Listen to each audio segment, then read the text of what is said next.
Hi friends, I am Ayush Ahuja and I am from Patiala. I joined Akash Byju's in class 11th. I was suggested to join Akash Byju's by my relatives and friends. I joined Akash Byju's because it is a nationwide institute and provides a healthy and competitive environment. I decided to pursue engineering in class 10th because I was very much fond of maths and was passionate about technology. My parents played a crucial role throughout my preparation. They always encouraged me to work hard and always supported me when my marks were below my expectations. I was not active on social media for 2 years and only just used WhatsApp to connect with my teachers and friends. I used to go for a walk or talk to my friends or parents in order to relax myself. Teachers at Akash Byju's are very supportive and regular doubt session helped me to clear my all doubts. Write ds is equal to delta s delta v. This is a state function. JEE के लिए conceptual understanding बहुत important है और उसकी application आना चाहिए।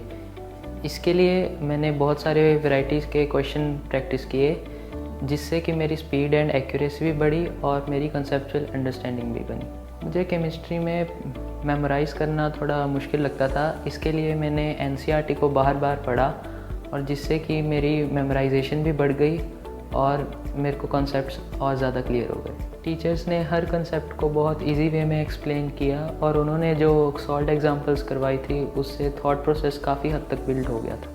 Last months में मैंने जेई मेन स्पेसिफिक टॉपिक्स पे फोकस किया था और उनकी ही प्रैक्टिस की थी और एनसीईआरटीज़ को बार बार पढ़ा था और ढेर सारे मॉक टेस्ट भी दिए थे। आकाश के स्टडी मटेरियल अपने आप में सफिशिएंट हैं जेई में एक अच्छा रैंक लाने के लिए, इसलिए मैंने उनको लास्ट मंथ्स में दोबारा किया था और एक बार दोबारा फिर से उनकी रिवीजन की थी। एफटीएस और एआईटीएस ने मेरी काफ़ी मदद की थी, इससे मेरी स्पीड और एक्यूरेसी काफ़ी हद तक बढ़ गई थी।